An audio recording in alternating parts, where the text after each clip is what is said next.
Quoi retenir du débat des candidats de la circonscription d'Abitibi-Témiscamingue et quelles sont les réactions à la suite de l'annonce de la construction du centre aquatique à Rouyn-Noranda? Voilà les questions qu'on s'est posées pour vous.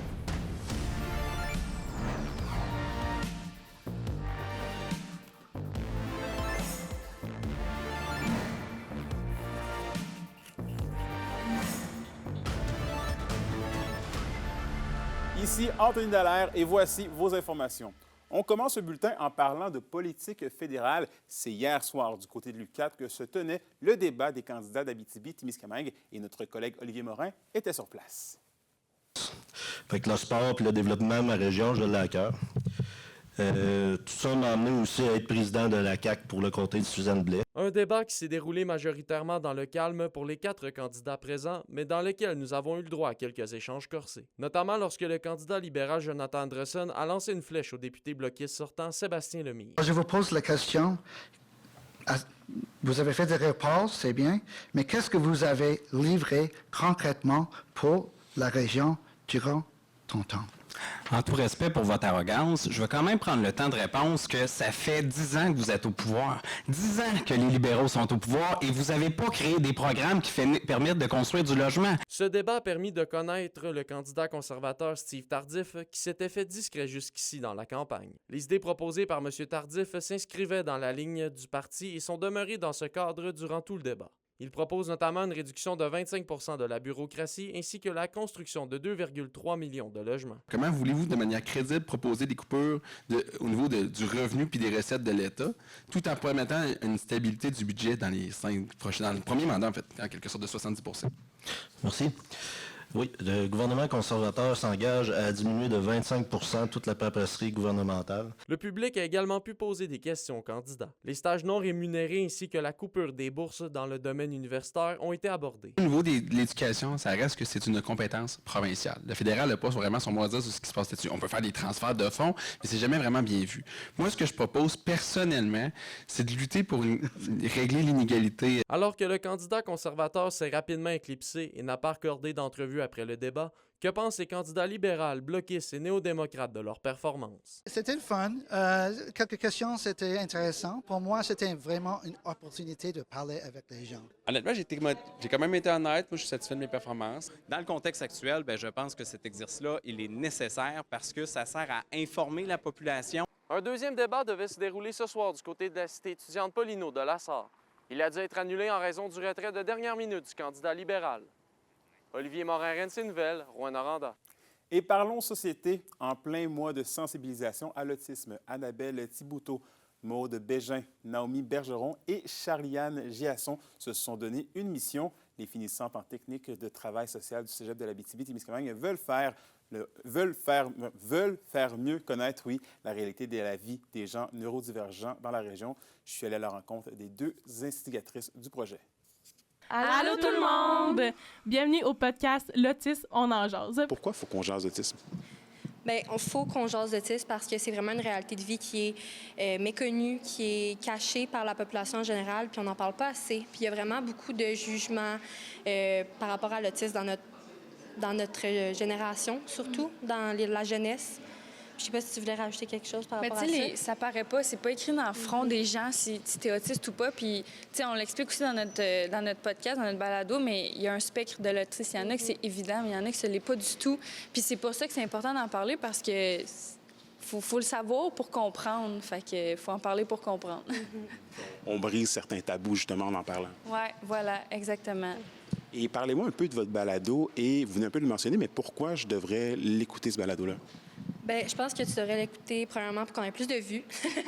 Puis deuxièmement, parce que ça va te permettre d'en connaître plus, puis d'en apprendre autant sur la partie plus scientifique de l'autisme, le spectre, mais aussi sur l'expérience de vie d'une personne autiste, d'une maman avec un enfant autiste. Puis ça va te permettre d'être plus conscient par rapport à l'autisme. Je pense que ça peut démystifier beaucoup de jugements aussi qu'on a, même si on n'a pas envie d'en avoir, bien, on en a tous des jugements. Puis c'est facile d'en avoir envers des personnes qu'on comprend pas pourquoi elles réagissent comme ça. Fait que je pense que c'est important de l'écouter justement pour comprendre les réactions et les comportements de ces gens-là. Il va y avoir 4 épisodes, si je ne me trompe pas. Parlez-moi des thèmes qui sont abordés dans chaque épisode.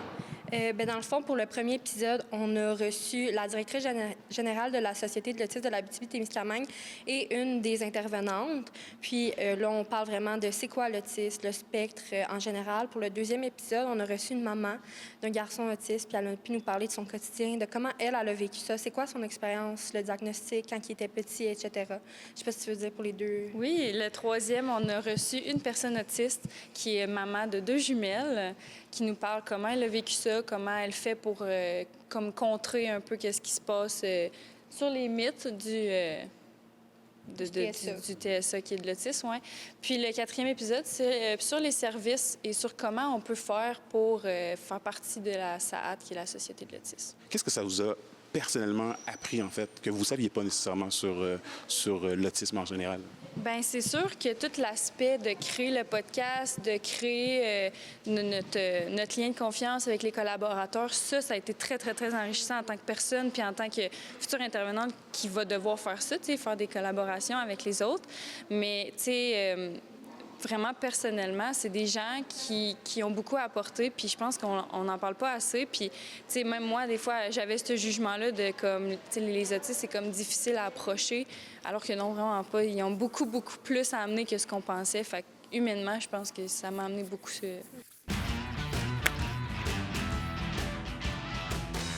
Au sport, le contrat de l'appel d'offres pour le futur centre aquatique de Rouyn-Noranda est octroyé au groupe Geyser Inc. Le centre aquatique Agnico Eagle prendra notamment un bassin de 25 mètres avec 6 couloirs de nage. Un reportage de William Mayer. 26 643 000 $ sans les taxes, c'est le montant de la transaction que la ville de Rouyn-Noranda vient d'officialiser avec le groupe Geyser de Laval.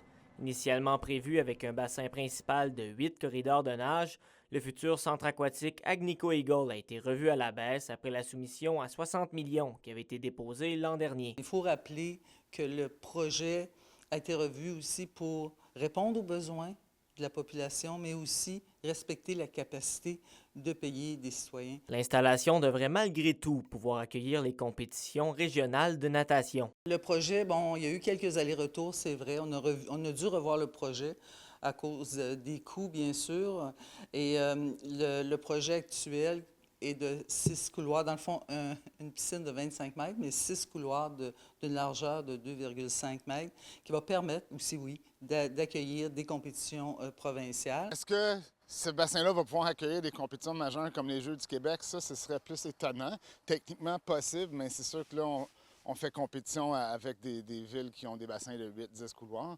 Mais je veux dire, tenir des compétitions, absolument, c'est tout à fait possible. L'annonce d'un seul vestiaire mixte a engendré plusieurs réactions chez la population sur les réseaux sociaux. Mais le président du club aquatique des Dauphins, Louis-Paul Willis, défend ce choix. Le vestiaire universel, il existe à Amos. Je pense qu'il y a une nouvelle piscine à Sainte-Terre aussi qui a ça. Je veux dire, c'est ça la norme aujourd'hui. C'est beaucoup plus sécuritaire pour tout le monde quand on comprend de quoi il s'agit, bien entendu. Rouyn-Noranda prévoit l'ouverture du centre aquatique Agnico Eagle pour la fin de l'automne 2026. Son inauguration coïnciderait ainsi avec les festivités du centenaire.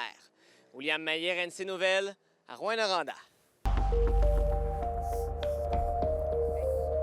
Et à la météo de l'Abitibi-Témiscamingue pour ce soir et cette nuit, c'est dégagé pour tous les secteurs. Mais de la neige est prévue au courant de la nuit, minimum de moins 5 degrés Celsius pour l'Abitibi et de moins 1 degré Celsius pour le Témiscamingue. Pour la journée de demain, c'est de la neige avec quelques flocons par endroit qui devraient toutefois cesser en après-midi, maximum entre 11 et 12 degrés Celsius. Et finalement, en aperçu pour vendredi, c'est des nuages avec des maximums de 8 degrés Celsius pour l'Abitibi, alors qu'on prévoit de la pluie avec un maximum de 5 degrés Celsius pour le Témiscamingue. Et voilà, c'était vos informations régionales. Merci encore une fois d'avoir été des nôtres. Nous, on se dit bien évidemment à demain pour la suite des choses. D'ici là, prenez soin de vous.